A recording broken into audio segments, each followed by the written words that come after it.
4 বার নবীজির নাম বল, 10 বার নবীর নামটা বল। কোনো কারণে ও নবীর নাম যত বলছে তার থেকে বেশি বলছে বড় হুজুর, বড় পীর, আলা হজরত। এখন আবার একটা ভণ্ডরা বার হয়েছে আলা হজরত, আলা হজরত পার্টি। এই ঝাড়খণ্ডের দিকে একটা বার হয়েছে বড় পাগড়ি পরে, ও দেখবেন প্রত্যেক ভিডিওতে মমতাজুল ইসলাম আর মমতাজুল ইসলাম, তাই না? এ আর এক গাঁজাখোর, এ আর এক গাঁজাখোর। ও বলছে মমতাজুল ইসলাম বলেছে মাজার ভেঙে দিতে হবে, আমরা মাজার তৈরি করার পক্ষে। আমি বলছি তোর বইয়েরও মাজার কর, আর তোরও কর, তোর বাপেরও কর, তাতে কি আছে? তো শাশুড়িরও মাজার কর, কোনো আমাদের দরকার নেই। তো দেখা আমরা দেখতে গেছি না, তোর ব্যাপারে আমরা হিসাব করি না, ভাবি তোর কথা মুখে আনলে অজু ভেঙে যাবে, ওই জন্য তোর নাম করি না।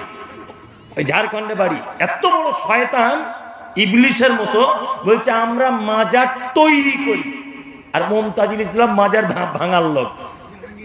কি বলেন? আমার যদি মোটামুটি সেরকম পাওয়ার থাকতো না, তো আমি মমতা ব্যানার্জিকে একবার বলতাম সত্যি যে আপনি পশ্চিমবাংলার অনেক উন্নয়ন করেছেন, অনেক উন্নয়ন। কি উন্নয়ন? সবুজ সাথী দিয়েছেন, আবার কালো সাথী, পরিষ্কার সাথী, এটা ওটা অনেক সাথী দিয়েছেন, পায়খানা ঘর দিয়েছেন, থাকার ঘর দিয়েছেন, রাস্তার উন্নয়ন করেছেন, কবরস্থান ঘিরেছেন, অনেক কিছু করেছেন। সত্যি রায়গঞ্জ এলাকাতে, আর নয় মালদাতে, আর নয় বহরমপুরে, এই 3টে জায়গাতে একটা বড় পাগলা গারদখানা খুলুন, এই কিছু এই পীর ফকিরের হুজুরদের এখানে ভরে রাখার জন্য। তাছাড়া সমাজের 12টা বাজিয়ে দিবে। কি হয়েছে বুঝতে পারছেন না?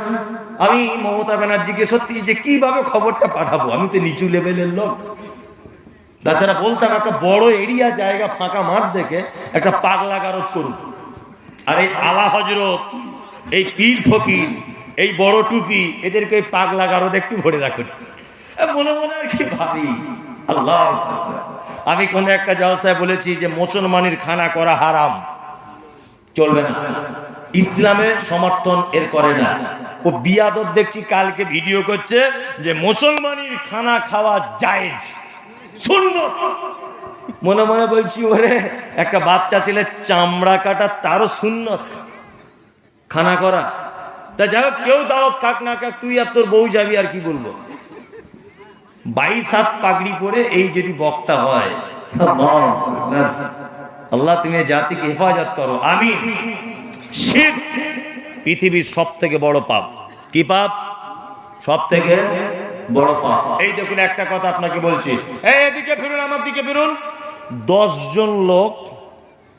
জন লোক আল্লাহ নবী সাল্লাল্লাহু আলাইহি ওয়াসাল্লামের সাথে দেখা করতে এসেছেন, বায়াত হতে এসেছেন। এইদিকে আমার দিকে ফিরুন একটু। এই দেখুন, আপনি হাতটা বাড়ান, এই যে আসসালামু আলাইকুম, ওয়ালাইকুম আসসালাম, আসসালামু আলাইকুম, ওয়ালাইকুম আসসালাম, আসসালামু আলাইকুম, ওয়ালাইকুম আসসালাম। 9 জন লোকের সঙ্গে আল্লাহ নবী সালাম করলেন। আর একটা লোক, শেষ লোকটা, আসসালামু আলাইকুম, আল্লাহ রসুল হাত বাড়ালেন না, হাত রুখে দিলেন। তখন সাহাবীরা বলছেন, আল্লাহ রসুল এ কেমন? আপনি আমাদের 9 জনের সঙ্গে সালাম করলেন আর একজনের সঙ্গে করলেন না। তখন আল্লাহ রসুল সাল্লাল্লাহু আলাইহি ওয়াসাল্লাম বলছেন, ওই দেখ ওর হাতে তাবিজ বাঁধা আছে, ওর হাতে তাবিজ বাঁধা। তার মানে বোঝা যাচ্ছে যে লোকটার হাতে তাবিজ বাঁধা থাকে, এই লোকটার সঙ্গে আল্লাহর নবী সাল্লাল্লাহু আলাইহি ওয়াসাল্লাম বাইআত গ্রহণ করলেন না এবং সালামটুকু পর্যন্ত করলেন না। কি বলছি বুঝতে পারছেন না? আপনাদের এখানে আছে নাকি এসব পার্টি? আচ্ছা আচ্ছা, আশেপাশে নয়। আপনারা ভাবছেন কি যে আহলে হাদিস নাম দিয়েছি বলে সব শেষ? আপনি আপনার বাড়ির বাচ্চাগুলোকে চেক করে দেখবো, 60% বাচ্চার কোমরে মাদুলি ঝুলছে। কি বলছি বুঝতে পারছেন না? এটা কি শিরক, হারাম। এইখানে যারা বসে আছেন, এখনই যারা আমি স্টেজ থেকে নেমে চেক করি, তা কত জোনার আছে না? এখনই খুলে পায়ের তলায় দিয়ে ধুলো চাপা দিয়ে দেন। কি বলছি বুঝতে পারছেন? এটা শিরক, পৃথিবীর সব থেকে বড় পাপ, এর গোনা মাপ নেই। কিছু ছেলে আবার আছে, এই যে বলছে 4টে আংটি পরে আছে 4 রকম পাথর দিয়ে, বলছে এইটা দেখি, এইটা আমার সে ভালোবাসার মানুষ, যাতে ভুলে না যায়, এটা ঘন ঘন পেচ্ছাপ হয়, তাই রাতে চমকে উঠি এই পাথরটা, আর এইটা বইয়ের সঙ্গে অশান্তি, তাই 4-5টা পাথর আংটি পরে বসে আছে না? হযরত ওমরের নাম শুনেছেন? হযরত ওমর দামি লোক ছিলেন না? খুব দামি। তো পৃথিবীতে কয়েকটা জিনিস ডাইরেক্ট জান্নাত থেকে এসেছে, নাম জানেন? এক, হাজির আসওয়াদ। হাজি সাহেব কেউ আছেন? কে হাজি? আপনি? মাশাআল্লাহ, উনি হাজি সাহেব। হাজির আসওয়াদ, রুকনি ইয়ামানি।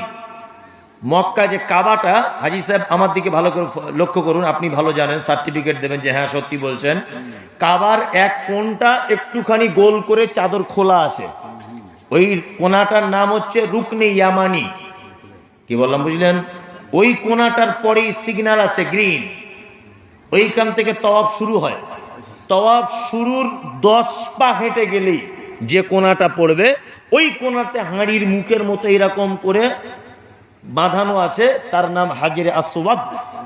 মুহাম্মদ সাল্লাল্লাহু আলাইহি ওয়াসাল্লাম তিনি বলেছেন যে পৃথিবীতে যখন হাজরে আসওয়াদ পাথরটা জান্নাত থেকে এসেছে, জান্নাত থেকে যখন প্রথমে পাঠানো হয় তখন দুধের থেকেও সাদা ছিল, কিন্তু আদম সন্তান পাপের বোঝা নিয়ে চুমু খেতে খেতে তাকে কালো কয়লার মতো করে দিয়েছে। একটা কথা বলে রাখছি, বুড়ো বয়সে হজে যাবেন না। কি বললাম বুঝলেন? আমরা ইন্ডিয়ার মানুষ ভাবি যে হজ ফরজ হওয়ার একটা শর্ত মানে বুড়ো হওয়া, একদম না। বুড়ো বয়সে হজে গেলে কোনো তৃপ্তি আপনি পাবেন না।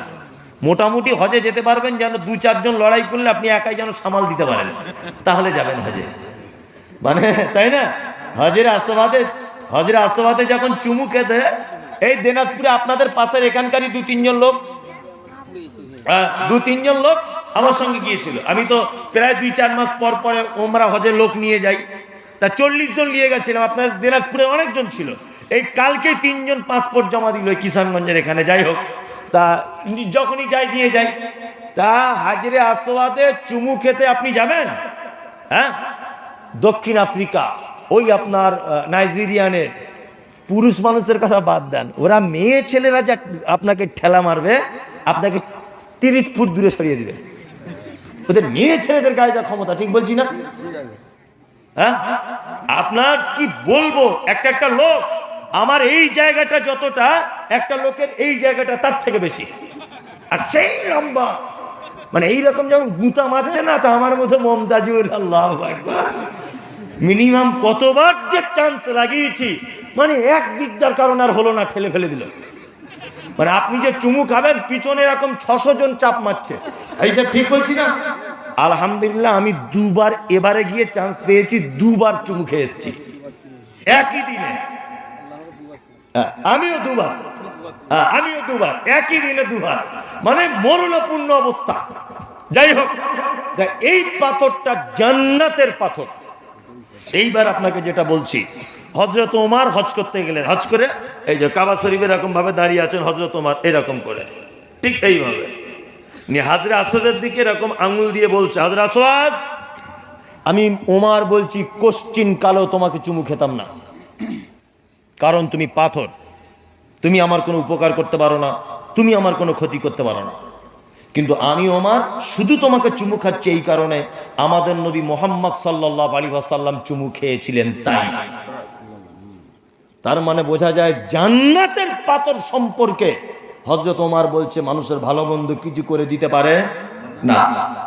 জান্নাতের পাথর যদি ভালো মন্দ করে দিতে না পারে, তা অষ্টধাতু, নবম ধাতু, পঞ্চম ধাতু, ষষ্ঠম ধাতু ও তোমায় কিছু করতে পারে? কি পারে? ওইটা খুলে আপনার ছেলেকে বলবেন ওতে পেচ্ছাপ করে দেয়, কোনো কাজ নেই। কি বললাম বুঝলেন? ওইসব আংটি ফাংটি যা আছে খুলে ও বল পেচ্ছাপ করে দেয়, কিচ্ছু উপকার করতে পারে না। শিরক পৃথিবীর সব থেকে বড় পাপ। একটা কথা আপনাকে আরো বলি, বুঝতে সুবিধা হবে। 2, আপনার স্ত্রী খুব সুন্দরী, আপনার স্ত্রী খুব সুন্দরী। আচ্ছা বলুন তো, আপনার স্ত্রী যে সুন্দরী, এতে আপনার কোনো অবদান আছে? আছে না, কোনো অবদান নেই। ও আপনার স্ত্রী হলো কি করে? আপনি মোহর দিয়েছেন 10,000, কানের একটা ফুল দিয়েছেন, আর একটা লাল বেনারসি শাড়ি কিনে দিয়েছেন, দিয়ে আপনার বউ হয়ে গেছে। তাই না? ইমাম সাহেবকে দিয়ে বিয়ে পড়িয়ে নিয়েছেন। এখন আপনার ওই বউকে রেখে দিল্লিতে কাজ করতে গিয়েছিলেন। 6 মাস পরে যখন বাড়ি আসছেন, আপনি 6 মাস ছিলেন না বলে আপনার সুন্দরী বউটা আপনার ছোট ভাইয়ের সঙ্গে একটু লটর পটর করে সম্পর্ক, প্রেম ভালোবাসা হয়ে গেছে। আজকাল হচ্ছে। তা আপনি মুম্বাই বা দিল্লি থেকে বাড়ি এসে দেখছেন আপনার সুন্দরী বউটা ঘরের ভিতরে আপনার ছোট ভাইয়ের গলা ধরে বসে আছে। বলুন তো আপনার রাগ হবে কি হবে না? কারণ নিজের ভাই একটু ভাবি হিসাবে গলা ধরেছে, তাও রাগ না? সাংঘাতিক ব্যাপার। মনে হচ্ছে মেরে দিলেও মনে রাগ যাবে না, তুমি আমার বইয়ের গায়ে হাত দিলি কেন? আচ্ছা, এত অধিকার কিসের? কি দিয়েছেন ওকে? 10,000 মোহর দিয়েছেন, একটা নাকের ফুল দিয়েছেন, আর কি দিয়েছেন? কিসের এত অধিকার যে আপনার একদম দিব্যা ভারতীর মতো সুন্দরী বউ, এই বউটা যদি অন্য কারোর দিকে একটু মিষ্টি করে তাকায় আপনার খুব রাগ হয়? রাগ হয় না? রাগ হয়। সামান্য নাকের ফুল আর লাল শাড়ি দিয়ে এত যদি অধিকার ফলাও যে ও কারোর দিকে প্রেমের দৃষ্টিতে নয়, সাধারণ দৃষ্টিতে যদি তাকিয়ে মুচকে হাসে তোমার রাগ হয়, এবার আপনি বলুন, এই যে আমার দিকে দেখুন, হাত, এই ফোল্ডিং সিস্টেম